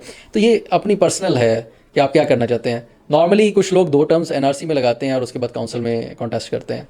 कुछ लोग डायरेक्टली भी आ जाते हैं, जैसे जाफ़र साहब थे। जाफ़र साहब को NRC he is too senior for the NRC, मतलब उनको NRC कॉन्टेस्ट नहीं करना चाहिए था। इफ्तिखार ताज साहब ने भी डायरेक्ट कॉन्टेस्ट किया था। असद ने 2 दफ़ा NRC किया, अली लतीफ़ ने साहब ने 2 दफ़ा NRC किया। तो ये डिपेंड करता है। ज़ीशान साहब ने डायरेक्ट काउंसिल किया। तो ये आपकी सीनियरिटी पे डिपेंड करता है, आपने कब प्लान किया है। मैं पर्सनली अपने लिए फील करता हूँ कि मुझे 1 दफ़ा और NRC कॉन्टेस्ट करना चाहिए। ज़बरदस्त। जो लोग आगे आना चाहते हैं, क्या कहते हैं, NRC में आना चाहते हैं या लीडरशिप रोल में आना चाहते हैं ICAP की, उनको क्या एडवाइस करेंगे कि वो किस रूट को फॉलो करेंगे, वो इस तरफ आ जाए? सर, सबसे पहले तो ये ज़रूरी है कि अगर आप किसी भी लीडरशिप रोल में आना चाहते हैं तो आप पहले ये देखें आपके कि ICAP में रोल्स हैं क्या, और कौन सी लोग, NRC का एम्बिट क्या है, काउंसिल का एम्बिट क्या है। ICAP की एक्टिविटीज़ को अटेंड करें, आपको समझ आए कि ICAP में कौन सी एक्टिविटी कौन करवा रहा है। हमारे जो यंग चार्टर्ड अकाउंटेंट्स हैं, किसी को नहीं पता कि NRC क्या करती है और काउंसिल क्या करती है। ये इवेंट NRC ने किया था कि ये काउंसिल ने किया था, किसी को नहीं पता होता। तो ये इसकी नॉलेज होना बहुत ज़रूरी है कि पहले आप आएँ, ICAP के अंदर वक्त गुजारें, आपको समझ आ जाएगा, और फिर आप उसमें से चूज़ करें कि मैं मुझे क्या करना चाहिए। अगर तो आप यंग चार्टर्ड अकाउंटेंट है तो आपको ज़रूर NRC की ही तरफ आना चाहिए, काउंसिल की तरफ स्ट्रेट नहीं जाना चाहिए। आपको कॉन्टेस्ट करें, अभी नेक्स्ट ईयर इलेक्शन होंगे, अगर आप फील करते हैं कि मैं ये काम मुझे करना चाहिए, मैं कमिट करता हूँ टाइम। मैंने जब NRC का फ़ैसला किया था तो मैं सबसे पहले अपने अम्मी अब्बू और बेगम के पास बैठा था और मैंने उनसे पहले इजाज़त ली थी कि मैं बहुत सा टाइम जो है आपका, फ़र्म का तो टाइम आप नहीं दे रहे होते, आप फैमिली का टाइम दे रहे होते हैं। फ़र्म तो अपना टाइम खुद ही ले लेती है आपसे। वो कहती है कि जी इस वक्त आप घर में रात को 11 बजे इस लैपटॉप खोल के बैठ के फ़र्म का काम कर देंगे, तो आप फैमिली का टाइम दे रहे होते हैं और वीकेंड्स दे रहे होते हैं और वीकडेज़ की रातें दे रहे होते हैं, शाम दे रहे होते हैं। मतलब अक्सर इवेंट्स हमारे 6 से 9 हो रहे होते हैं और वो ख़त्म होते हैं 11-12 बज जाते हैं। मतलब इवेंट तो 9 पे ख़त्म हो गया, उसके बाद डिनर चलेगा, उसके बाद डिस्कशन चलेंगी, उसका फीडबैक होगा, सारा कुछ होगा, 11 से 12 बज रहे होते हैं नॉर्मली। और बहुत सी मीटिंग्स हो रही होती हैं आपकी एनआरसी की, जिस तरह भी हमारी आई कैप की एनआरसी की एजीएम में पेशावर है, तो संडे को है, मतलब आप सैटरडे को ट्रैवल करेंगे, संडे को ट्रैवल करेंगे बैक, तो वो आप उसमें कर रहे होते हैं। इसी तरह अभी 18 को एक इवेंट है हमारा, उसमें वो रात का है, तो आप फैमिली का टाइम दे रहे हो। तो मैं फैमिली के पास गया, मैंने उनसे बात की, तो बेगम मेरी ने कहा ठीक है कोई मसला नहीं। अब्बू ने कहा तो ये ए नहीं कह रहा कि मैं कंटेस्ट करने लगा, ये कह रहा है कि मैं थोड़े हथों निकल चला। तो बेसिकली आपको सबसे पहले अपनी फैमिली को ऑनबोर्ड करना है कि क्या वो रेडी हैं आपकी इस चीज़ के लिए, क्योंकि अगर आपको फैमिली की तरफ से सपोर्ट नहीं मिलेगी तो अब ये बहुत टाइम टेकिंग काम है। अगर आपको ये लग रहा है कि इसमें वक्त नहीं चाहिए, इसमें बहुत वक्त चाहिए, ये equivalent to your job time मांगते हैं। एनआरसी आप कंटिन्यूसली, मतलब सुबह जब आके मैं अपने काम लिखता हूँ तो 3 हिस्सों में लिख रहा होता हूँ। पहले ऑफिस के काम लिख रहा होता हूँ, साइड पे घर वालों ने जो काम किया होता है वो लिख रहा होता हूँ, और एक साइड पे एनआरसी के काम लिख रहा होता हूँ कि आज मैंने ये काम करने हैं एनआरसी के। सो आपके डेली रूटीन का ये काम है, ऐसा नहीं है कि ये ऑन एंड ऑफ होगा, मतलब 10 दिन कोई काम नहीं किया तो फिर आज कोई एनआरसी का काम आया तो वो कर लें, ऐसा नहीं होता। आप कंटिन्यूएशन में काम कर रहे होते हैं, फिर आपके पास ये बिल्कुल एक ऑर्गेनाइजेशन की तरह है, आप चेक साइन कर रहे होते हैं, आपके पास एक्सपेंसेस की अप्रूवल आ रही होती है, बजट बन रहे होते हैं, बजट्स की अप्रूवल आ रही होती है। इवेंट है ना, अब एक इवेंट है, आपने इवेंट प्लान करना है तो आपने उसके स्पीकर्स प्लान करने हैं, आपने उसका थीम प्लान करना है, आपने उसके लिए ऑडिटोरियम की टाइमिंग प्लान करनी है, आपने उसका इवन खाना तक प्लान करना है कि इसके बाद क्या होगा, टाइमिंग्स सारों के साथ कम्युनिकेट करना है, स्पीकर्स का कंटिन्यूस कम्युनिकेशन में रहना है, और फिर इवेंट से पहले घंटा 2 घंटे पहले आके उसके अरेंजमेंट्स को चेक करना है, सारा कुछ हो रहा है कि नहीं हो रहा, और उस इवेंट के बाद उसके फीडबैक को है। और फिर उससे भी ज़्यादा इंपॉर्टेंट, इवेंट अटेंड करने के लिए लोगों को फ़ोन भी करने हैं कि भाईजान इवेंट करा रहे हैं, आ जाएँ आ जाएँ। तो ये सारी चीज़ें बहुत टाइम मांगती हैं, मतलब इवेंट प्लान होने में कई दिन लग जाते हैं, आपका स्पीकर के साथ टाइम नहीं फाइनलाइज हो रहा होता, स्पीकर से सब कुछ हो गया, एंड टाइम पे स्पीकर ने कहा कि आज मैं अवेलेबल नहीं, कल आऊँगा। तो बहुत सी चीज़ें, फिर उनकी शील्ड्स रेडी हो रही होती है, काफ़ी काम हो रहा था जो बैक एंड पे है और जो काफ़ी टाइम टेकिंग होता है। सो जब आप एनआरसी के लिए डिसाइड करें, फैमिली को ऑन बोर्ड रखें और इस बात के लिए रेडी हों कि आप रोज़ के कम से कम 2 घंटे तो मिनिमम अपने जहन में रखें कि मैंने कमिट कर दी हैं, जो कि मैंने आई कैप को देने हैं, और ये मेरी तरफ से पे बैक होगा सोसाइटी को या मेरी आई कैप फर्टर्निटी को। सर ज़बरदस्त है, आप आई कैप से गेन करने में भी आपने बड़ी लगन दिखाई है, और जब पे बैक करने का टाइम आ रहा है तो भी आप बड़े डिटर्मिन्ड है माशाल्लाह। सर लास्ट में ये कहूँगा कि जो लोग सीए का सोच रहे हैं, क्या सीए ज्वाइन कर लें, क्या सीए वर्दी क्वालिफिकेशन प्रोफेशन है? सर सीए से बेहतर क्या है? सीए से बेहतर कुछ नहीं है सर, हर प्रोफेशन की अपनी इज़्ज़त है, अपना सब कुछ है। मैं इस प्रोफेशन में हूँ तो मैं तो हर एक को ज़रूर मशवरा देता हूँ। मेरे से तो जो पूछता है कि सीए, तो मैं उसे कहता हूँ कि अगर तुम रोज़ का काम रोज़ कर सकते हो तो सीए तुम्हारे लिए ही बना हुआ है, ये तुम्हें ज़रूर करना चाहिए sir. It's really really good profession, इसमें रिस्पेक्ट है। सबसे ज़्यादा मुझे लगता है कि जो चीज़ मैंने इस प्रोफेशन में पाई है वो रिस्पेक्ट है। मतलब आपकी छोटी सी फटर्निटी है, बहुत कम लोग हैं जो क्वालिफाई करते हैं, लोग आपको रिस्पेक्ट की नज़र से देखते हैं, लोग आपसे पहला सवाल ये पूछते हैं अच्छा पूरा कर लिया था, आपने पूरा किया हुआ है। मतलब एक बहुत रिस्पेक्टफुल है, अच्छे पैसे आप अर्न कर लेते हैं, जॉब्स में लोग बहुत अच्छे पैसे अर्न कर रहे हैं, आपकी इंटरनेशनल लेवल पे रिप्यूट बहुत अच्छी है, हमारी टेक्निकली हम बहुत साउंड हैं, हमारा इंस्टीट्यूट बहुत स्ट्रॉन्ग है, बहुत साउंड है, इंटरनेशनली आपको रिकग्नाइज़ किया जाता है। हर आप आई कैप की अब्रॉड मेंबर्स की लिस्ट निकाल के देखें तो दुनिया का मुल्क ही कोई ऐसा नहीं बचा जहाँ पर हम ना हो। पिछले कुछ अर्से में लग्जमबर्ग में इतना चार्टर्ड अकाउंटेंट गया, अब लिस्टें निकालें आपको समझ आती है कि शायद हम ही हैं। स्पेशली केएसए की मार्केट में तो जिस कंपनी को उठाएं हम ही बैठे हैं, हमारे अलावा पाकिस्तानियों के अलावा कोई है ही नहीं टॉप के ऊपर। दुबई के अंदर बहुत हमारे चार्टर्ड अकाउंटेंट, इससे रिप्यूटेड थिंग, और आपको ज़रूर करना चाहिए। एक रिस्पेक्ट है, दुनिया मानती है आपको, आपको आपकी फैमिली में रिस्पेक्ट मिलती है, आप अर्न अच्छा करना चाहते हैं आपको अच्छी अर्निंग मिलेगी इसके अंदर। थोड़ी सी मेहनत है, कोई मेरा ख्याल डॉक्टर शायद हमसे ज़्यादा पढ़ते होंगे, हमने सिर्फ और सिर्फ एक काम करना है, रोज़ का काम रोज़ करेंगे, इंशाल्लाह निकल जाएगा। फोकस्ड, डिमोटिवेट नहीं होना, पॉजिटिविटी चाहिए और फोकस रहना कि ये काम करना तो ज़रूर होगा, कोई मुश्किल नहीं है। सर आपका बहुत शुक्रिया। एक बात मुझे आपने कही थी कि वो आप मुझे बताइएगा, मैं आप मेरे मुख्तलिफ मुल्कों के अकाउंटेंट्स के साथ उठना बैठना हुआ है ये आउटसोर्सिंग के हवाले से, तो मैं आपको बताऊंगा कि हमारे प्रोफेशन का अकाउंटेंट, पाकिस्तान का अकाउंटेंट किस तरह इंडियन अकाउंटेंट से, फ़िलिपीन के अकाउंटेंट से, मोरक्को के अकाउंटेंट से बेहतर है। वो सवाल मैं भूल गया, अभी कैमरे बंद नहीं हुए, टाइम है तो सर। देखिए मैं बहुत ट्रैवल करता हूँ इंटरनेशनली काम के सिलसिले में, तो मेरी बहुत से चार्टर्ड अकाउंटेंट से मुलाकात हुई है और वर्क रिलेशन भी बिल्ड हुआ है। Apart from Sri Lankan chartered accountants जिनको मैंने अच्छा पाया है, टेक्निकली भी साउंड पाया है, लेकिन उनकी तादाद कम है और वो कम है इस प्रोफेशन में बहुत ज़्यादा। बाकी हमारे कहीं नहीं है, हमारे से बहुत बहुत डिफरेंस है बाकी सब का टेक्निकली। हम टेक्निकली फार अहेड हैं, हमारी अंडरस्टैंडिंग ऑफ द IFRS और हमारी अंडरस्टैंडिंग ऑफ द लॉज, हम कितनी, हमें CA में सबसे अच्छी चीज़ ये है कि हमें किताब पढ़नी सिखा दी जाती है। किताब कैसे पढ़ते हैं, हमें ये नहीं बताया जाता कि IFRS कैसे पढ़ते हैं, नहीं, हमें बता दिया जाता है कि लॉ है तो इसको ऐसे पढ़ते हैं, किताब ऐसे पढ़ते हैं। दुनिया कोई लॉ है मेरे सामने आप खोल के रख दें, हमारे चार्टर्ड अकाउंटेंट के सामने, वो पढ़ के उसका सही बता देगा कि यार ये लॉ में ये बात लिखी हुई है। तो वो दुनिया के कोई भी जगह हो, हम इसीलिए तो हम हर जगह पे सक्सेसफुल हुए हैं, हम फार अहेड हैं। और आप इस क्वालिफिकेशन को इस तरह ही गिने, ये पाकिस्तान की वो कुछ करीम चीज़ें हैं जो आप दुनिया में खुशी से बता सकते हैं कि पाकिस्तान में से ये बहुत अच्छी चीज़ है। आपको कोई पूछे ना कि पाकिस्तान की क्या, पाकिस्तान में अच्छा है, स्पेशलिटी क्या है, तो chartered accountants one of them. We are the speciality of the Pakistan, we are really good in the technical side. मैंने दुनिया के साथ चार्टर्ड अकाउंटेंट से मिलकर देखा है। बाकी लोग भी जो आप बाहर हमारे मुल्क से काम कर रहे हैं, आप उनसे भी पूछेंगे जिस चार्टर्ड अकाउंटेंट से उसका वास्ता पड़ा होगा, वो आपको बताएगा कि हम किस तरह बेहतर हैं बाकियों से, हम बहुत बेहतर हैं। और इसी वजह से मैं ये कहता हूँ कि पाकिस्तान का CA ज़रूर करना चाहिए। हमें जो रेसिप्रोकल डिग्रीज इंटरनेशनल लेवल पे मिलती हैं, हमें जो न्यूजीलैंड दे रहा है, ऑस्ट्रेलिया दे रहा है, इंग्लैंड दे रहा है, वो किसी वजह से दे रहा है। वो क्यों हमें एक्सेप्ट करता है, उनको अंदाज़ा है, हमारा कोर्स का पता है। हमारे चार्टर्ड अकाउंटेंट्स, हमारे जो काउंसिल मेंबर्स हैं, हमारे चार्टर्ड अकाउंटेंट्स हैं जो IFAC में सर्व करते हैं, इंटरनेशनल कमेटीज़ में सर्व करते हैं, उनके साथ कम्युनिकेशन वो करते हैं, तो उनको समझ आता है कि हम एक छोटी फटर्निटी, लेकिन हर इंटरनेशनल फोरम पे हम हैं, हम रिप्रेजेंट कर रहे हैं, हर बड़ी कमेटी के अंदर हम बैठे हुए हैं। वो किसी वजह से बैठे हैं, वो इसलिए बैठे हैं कि हम टेक्निकली बहुत साउंड है, हमारा क्वालिटी बहुत अच्छी है, हमारी प्रोडक्ट बहुत अच्छी है ICAP की। तो हमें इसके ऊपर प्राउड होना चाहिए कि ये बहुत अच्छी चीज़ है। और पाकिस्तानी जो भी लोग आना चाहते हैं CA के अंदर, ज़रूर आएँ। पाकिस्तान का CA एक एलीट चीज़ है, आपको एक मज़ा आएगा। आप जब कर लेंगे तो इंटरनेशनली खड़े होंगे तो आपको पता चलेगा कि आपकी रिप्यूट क्या है, दुनिया आपको कैसे देखती है। सर आपका बहुत शुक्रिया, जिस एनर्जी के साथ आपने सारी बातें बताई। मेरी बड़ी ख्वाहिश है कि बहुत से लोग इससे सुने, बहुत फ़ायदा उठाएं। आपने वक्त दिया, आपका बहुत शुक्रिया। बहुत बहुत शुक्रिया इमरान, बहुत शुक्रिया, आपने मुझे बुलाया। मैं बहुत खुश हूँ, आपसे मिलकर बहुत अच्छा लगा और आपने शेयर करके बहुत अच्छा लगा। अल्लाह करे कि मेरी इन बातों का लोगों को फ़ायदा हो। So nice. Thank you very much. Allah हाफिज़। जी, मैंने तो सर से यही सीखा है कि एक रोज़ का काम रोज़, हार्ड वर्किंग।